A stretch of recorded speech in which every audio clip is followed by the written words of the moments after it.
do men want?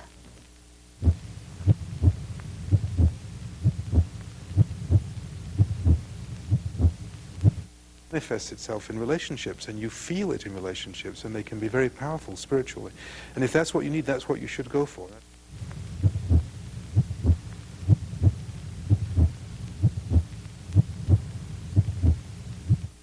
And she said, oh, I'm going to go do a sweat lodge this evening. And I begged her to take me along, and that was about 6 years ago.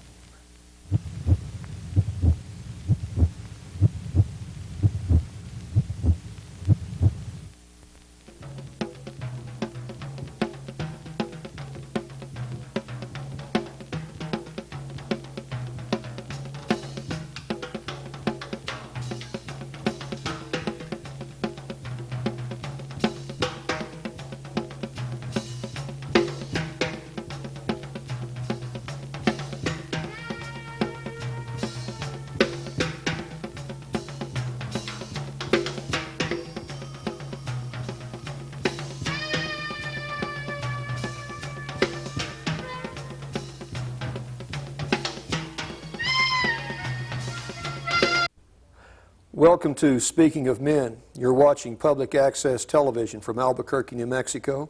I'm your host, Mike Rivas. Active mentorship, empowerment, and stewardship are a vital part of the men's movement.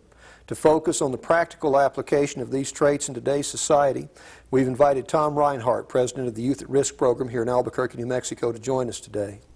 Tom is married, has 5 grown children. He's been an Albuquerque resident since 1965. Retired from the Air Force in 1977. He's a graduate of West Point in 1956 and served in the Air Force as a helicopter pilot, nuclear engineer, and a drug and alcohol abuse counselor. Welcome to the program, Tom. Thank you very much for having me. Well, we're glad you came down here. I'm real interested in some of the views you have on societal involvement. Could you kick in and tell us a little bit about how you became involved in the Youth at Risk program? Well, there are 2 answers to that question. One is, in general, I was retired from the Air Force and had an idea that there wasn't much that I could do on what I call a cosmic level to make a difference for mankind. And so I was concentrating when I retired on contributing to my family, my immediate circle of friends, and things in the community that I could actually work on an individual basis. I became involved then in something called a forum.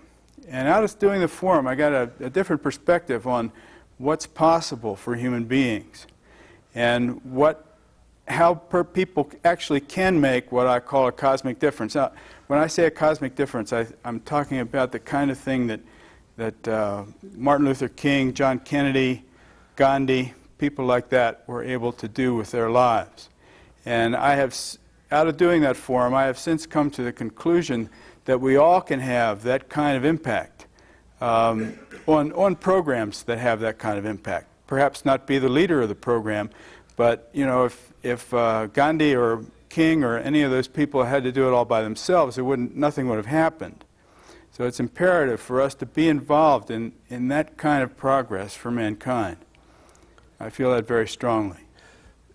This is, so you were, in our discussion, you were saying that this is more than just doing a good deed for society or trying to help some kids out. It and goes beyond volunteer work. It actually is as much of an empowerment to the volunteer.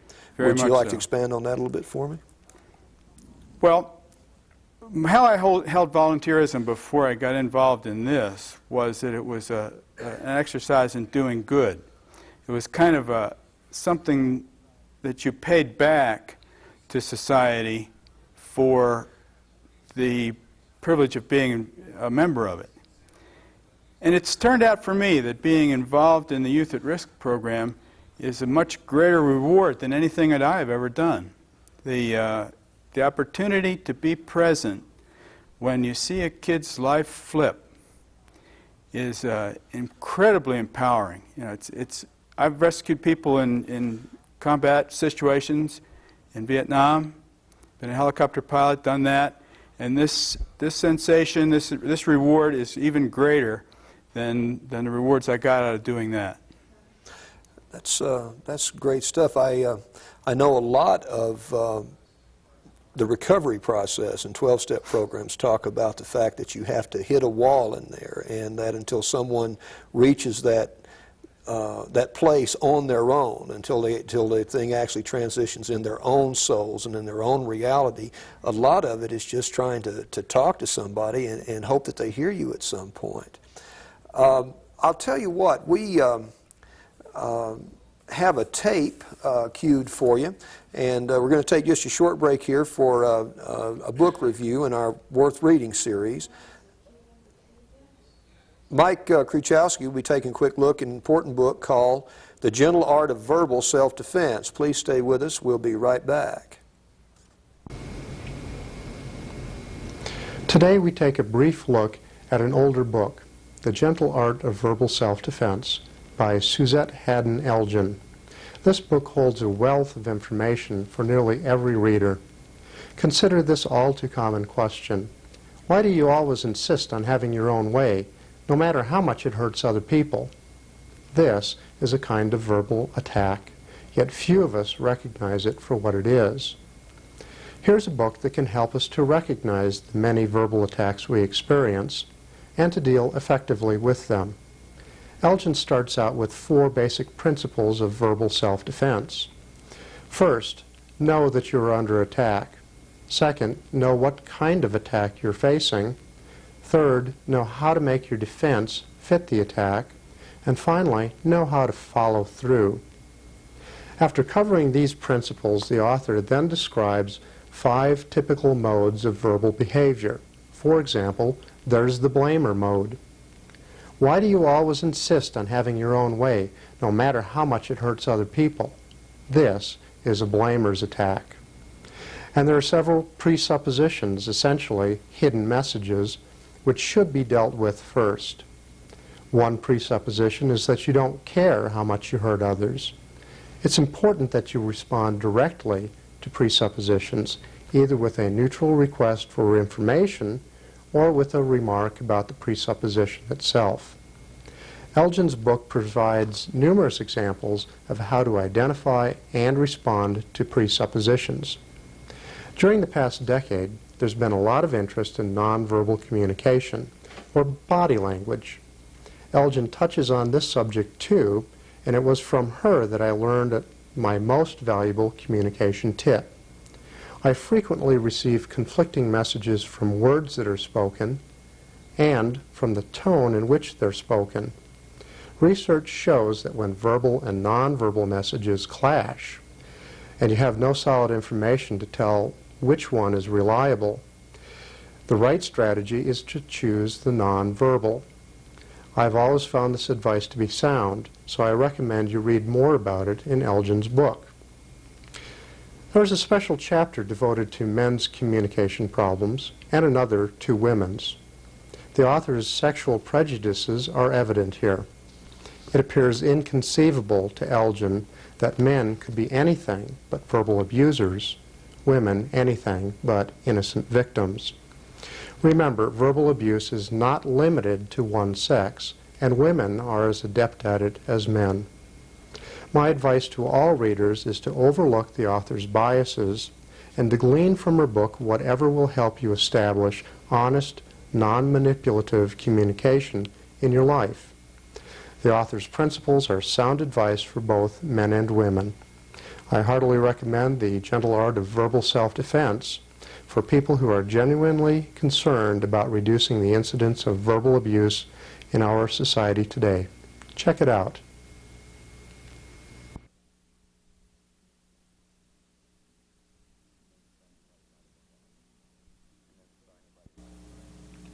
I never saw anybody light up a bar like Jack. You can say that again. He had a million jokes. 2 million. Oh, what a riot. Oh, yeah. One of a kind. No kidding. I swear, if I thought he couldn't drive, I'd have said something. You know? I mean, how could you spoil his fun? Right. Take the keys, call a cab, take a stand. Friends don't let friends drive drunk. Welcome back to Speaking of Men. We hope you found that short review of Suzette Elgin's book interesting and worthwhile. We think the book has a lot of relevant information in it for both men and women. We're speaking with Tom Reinhart of the Youth at Risk program here in Albuquerque. Tom, could you take just a little bit and give us a profile of the program and the youngsters involved in it? Okay, the kids that we work with in general around the country are seriously troubled juvenile delinquents, most of whom have police records, some of whom have been incarcerated, and for serious offenses. The first program that we'll do in New Mexico next June will be with the New Mexico Boys School at Springer. And of course, that's an incarcerated population, and it will be the first one that the Youth at Risk program has ever done with an entire incarcerated population. And it will be the first one of single sex. It's usually a co-ed program involving 2/3 males or boys and 1/3 girls or females. The program begins, it's actually got 3 phases. It's a great deal of training required for the volunteers that are involved in the program because it's run mostly by volunteers and they need to have a lot of training and screening, particularly for the people that we call the committed partners or mentors. So we spend a lot of time in a training phase. It lasts on the order of a year. In our case, it's lasted a couple, 3 years, and includes raising money for the program because it's not a funded program. We have to raise all the money and all the volunteers out of the community. At the end of that phase, we go into a very short period, 6 to 10 days, called an intensive course. In this intensive course, the kids are taken to a remote site and spend 8 to 10 hours a day in a classroom and a couple, 3 hours a day in physical exercises that are designed to complement the classroom work and challenge the kids and open up for them the possibility that their lives might be. The program includes a ropes course and, as I said, a good deal of classroom exercises. The volunteers are involved at every level, and in particular they are involved as being committed partners in this third part of the program, which starts at the end of the intensive course. These committed partners come to the site 2 days before the end of the program. They bond with the kids in various exercises, including the ropes course, and they develop a contract. The contract requires or is agreed to and signed by both of them, and this contract involves a personal project for the kid, a community project for the kid, and involvement in the group project, which is another community project. Thereafter, for a year and 3 months in our case, the kid and the committed partner meet once a week face-to-face, 3 times a week by phone, and then there are 2 group meetings, including a large group meeting each month. Just prior to this large group meeting, the committed partners or mentors are trained on that Friday evening prior to that weekend. So the committed partners' job basically is to kick the kids in the butt. They're not counselors. They're not required to deal with any of the kids' problems, but they are expected to show the kid which way to go and to remind them of what they said they were going to do. That's really the basis for the program, is the integrity of your word. It basically also puts a lot of youngsters in touch with responsible adults actively engaged in the process of life in America, which a lot of lower-income youngsters or troubled youth probably lack as role models. Is that true? Absolutely. Well, I've volunteered now at the intensive courses for 3 different cities, Phoenix, New York City, and Washington, D.C. And mostly they're one-parent families, and with a parent that is not effective. And almost as often, it's a no-parent family. You know, they're shuffled off to a grandmother or an uncle, or maybe just somebody that knew the father. Yeah, there's very little opportunity for them to see any other possibility except the life on the street that they've taken up. They see that that's the only thing that they can do. They don't see that there are any alternatives to being the way they're being. And well, a lot of it is the fact that at all ages of our lives, in our discussion, you were pointing out that we make choices, and that and so it is they're not having the ability to make positive and empowering choices in their own lives because they've never known anybody that could do that. So you're really not coddling anybody. The contract creation is, as I understand it, then is a situation where the mentor is there to keep them on track, to say, That's right. You wrote this out, and you said you would do these things, and you're not doing them. It's not there to babysit or to coddle, more or less. It's just there to put them in proximity with a responsible, caring, working adult. I was pleased to hear you say that the message of Youth at Risk is that we can make a difference. Do you feel that there's some messages and actions that are holding us back in America, or some attitudes that are keeping us from making that difference in our lives? Well, yes, I do. And it's related to the feeling that I had before I got in touch with this program, and that is a massive resignation. And that's fueled partly by alienation, partly by polarization. But most of us, I think, are resigned to the fact that we can't make a difference. The kids are resigned very much to the fact that there's no other alternative. There's nothing that they can do to have a life any different from what they have. They are completely compelled, or at least they think they are, that's the only thing that they can do. And I think resignation is really a human trait, and one that we have to all come to grips with. But in this particular program for the kids, it's one that's very, very much in the forefront. You know, America has traditionally been a can-do kind of a society for a long time, and I don't know at what point a lot of people began to assume the old dying cockroach position with the legs up in the air. You know, I'm powerless, I can't do anything. I think a lot of the message of the 80s is that we may not be able to change the world, but we can do something about our lives individually. And in doing that, we have a profound effect on the people around us. And it certainly sounds like an opportunity for someone to reach out and begin to change things, not only for themselves, but for society at large. We always think that if everybody got involved, all of our problems would be solved. You had a little bit different view on the statistics in that. What did you want to expand on that? I think you were telling me, like, yeah, I think that if we could get 10% of the people in Albuquerque involved, or 10% of any population, committed and involved in an enthusiastic way about a program that they thought makes a difference, I think that it would transform our society. That it's so enrolling to be that kind of a leader, or that kind of a person, that it's contagious. You know? Right. It's charismatic and empowering. Right. Right. Did you want to say a little bit? Could you say a little bit more about volunteer empowerment again, and what it could we get a little bit better definition of what the volunteer and what the person involved is actually getting out of that?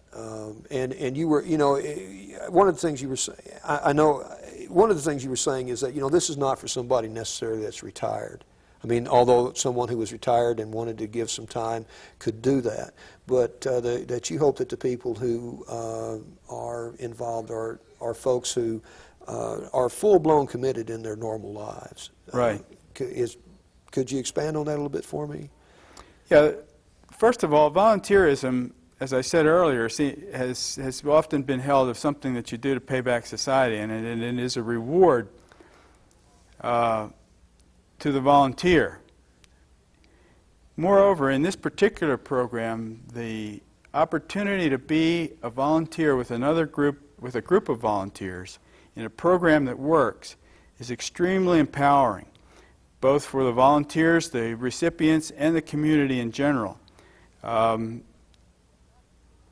What happens at a Youth at Risk intensive course is a community is created. And you're a member of this community, and being powerful in that community is a reward in and of itself. besides the fact that you have a result that's achieved, there is an empowerment that comes in being involved in it, in the process. Something happens there that's quite miraculous. And it's really out of that miraculous happening that the kids get in touch with what's possible for their lives as well. You bet. Well, so what you're basically saying is that people should have the experience of America, not expect the government or someone else to have it for them, but for them to directly be American and experience society. We're going to take another short break here for a commentary by our producer.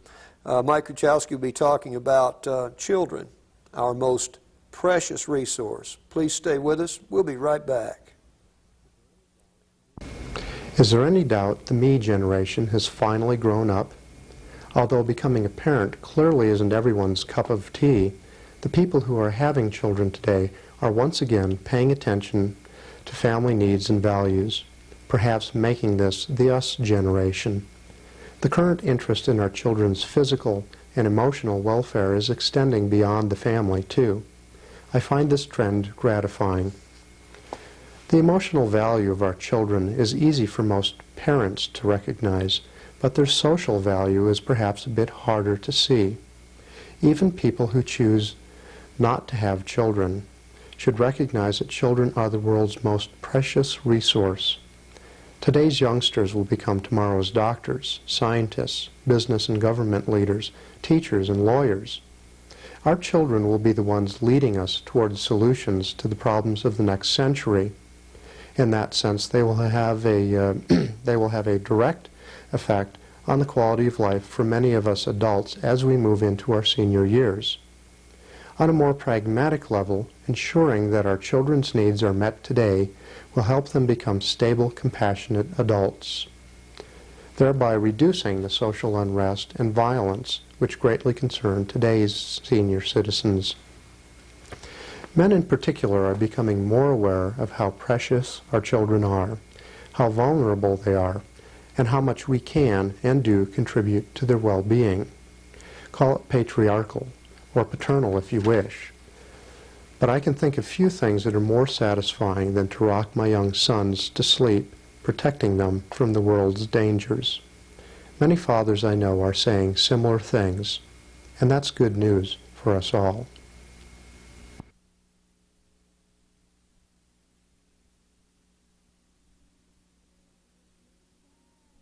She's fragile like a string of pearls.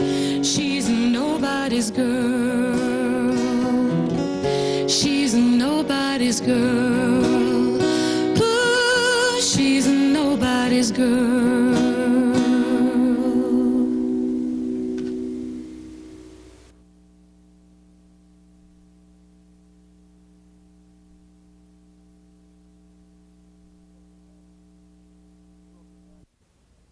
Welcome back to Speaking of Men. We hope Mike's comments provided you some food for thought. We're speaking today with Tom Reinhart, President of the Youth at Risk Program here in Albuquerque, New Mexico. Tom, in our little preparation for this program today, you gave me the word synergism, which I looked up in the Random House Dictionary, and synergism is the joint action of agents that, when taken together, increase each other's effectiveness. In short, a situation where the sum of the whole is greater than the sum of the parts involved.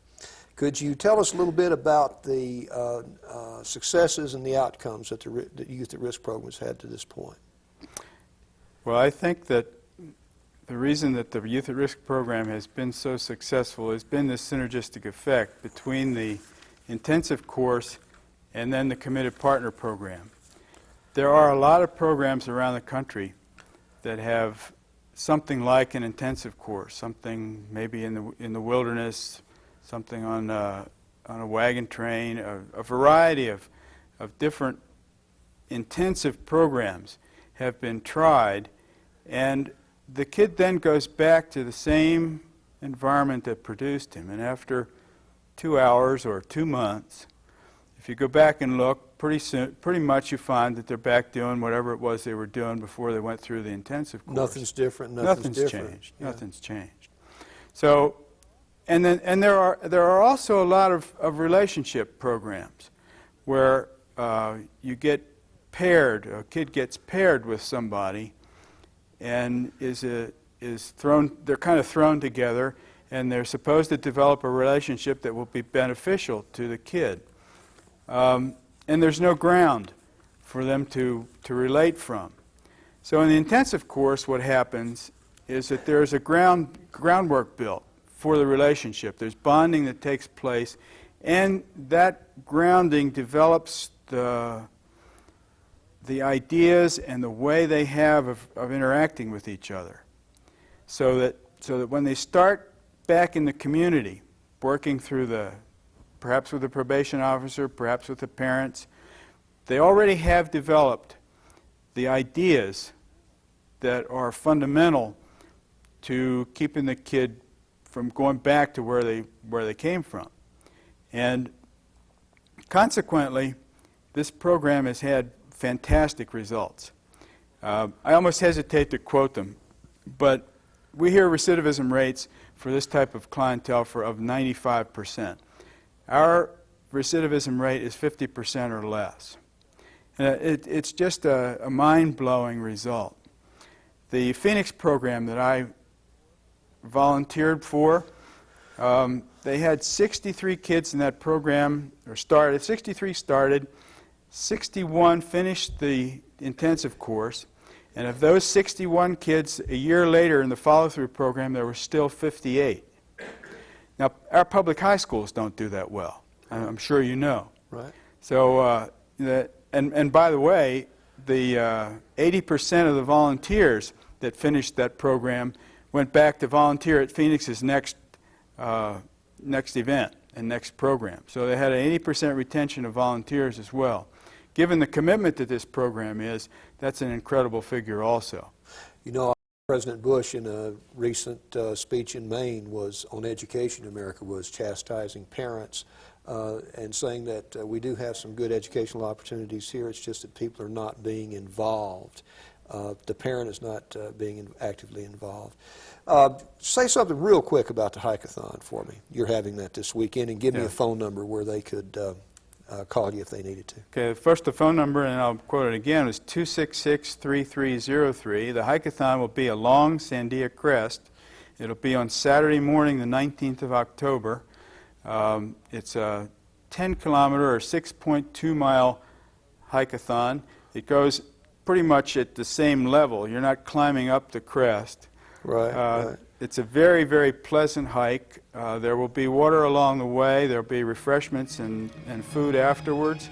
Come in time to finish up by about 12:30. We'll start around 9:30 for the very slow hikers, and come up and see us. And if you want to volunteer any other time, it's 266-3303.